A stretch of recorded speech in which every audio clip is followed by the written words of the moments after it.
Joined in by Cole from 7500 to Holte podcast. Well, Cole, the last time we spoke, you had a different president and Villa are about to get relegated. Quite a lot's happened since we last had a Zoom call together.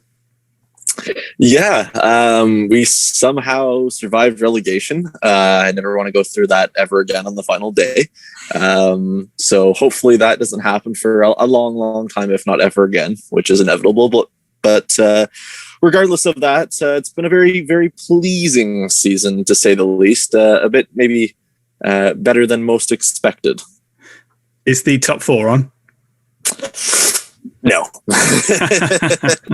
No, I as much as I would love it, I think kind of early season hopes and wonders kind of was a little unrealistic.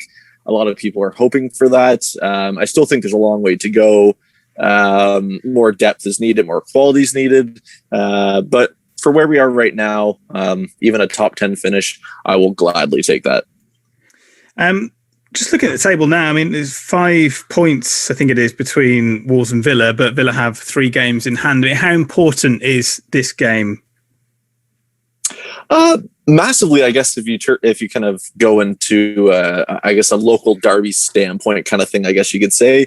It's an interesting one for the Villa perspective because we still do have a few games in hand, of course, on you guys, 1 or 2 on another few teams. And the tricky thing with kind of Villa right now is when will those, I think it's Everton, and I think there's another game as well with Spurs that we still have to make up as well. So it's kind of a question of when those games will happen and kind of where they'll be wedged in, because if it's 2 games in a week again, will that be a beneficial one for us? Will it not be? So at some point, it's kind of come down to managing not only expectations, but the fitness and, I guess, general morale of the team.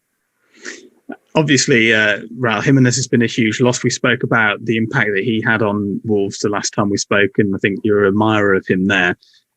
Where do you think the main key battles are going to be this time round? We saw it a little bit in the return fixture. We thought it would be Neves and Grealish, and obviously Grealish came out on top for that one. Well, it's going to be tricky. We still don't really know if Jack's going to be back or if Matty Cash will be back as well. So it's really going to depend, I'd probably say, in the midfield. That's been our probably biggest concern for, probably even past the Southampton win. So we saw that being turned around, of course, in our last win over Leeds. Of course, at the time of recording, we haven't played Sheffield United yet. So hopefully that goes well with the midfield. But I'd have to put it down to that. That's kind of been a sticking point for us. Questions whether we have enough depth, enough quality. I guess a lot of questions in regards to Ross Barkley as well. And then if you look at Wolves, of course, if you look at your season, really, it's been a lot maybe more up and down than Wolves fans would really like. So I think it really has to be a lot of kind of dynamism, I guess, if that's a correct terminology, within the midfield for sure. We talk a lot about goalkeepers in the Premier League, and finding a good one can be difficult sometimes. And I think a lot of people would have said in the summer that Villa had paid over the odds for Martinez, but he's looking like a real bargain now, and he was integral in the win at Molineux. Yeah, best goalkeeper I've ever seen in a Villa shirt, and then maybe that doesn't go as far back as many would like to say. Being a North American Villa fan, of course, it's only been, I think, 10 or 11 years since I found the Villa, but regardless of that, I mean, what he makes of this side, what he's done for this side, 13 clean sheets, potentially 14 maybe, to stay cockily enough after Sheffield United with how poorly they're doing this season, hopefully.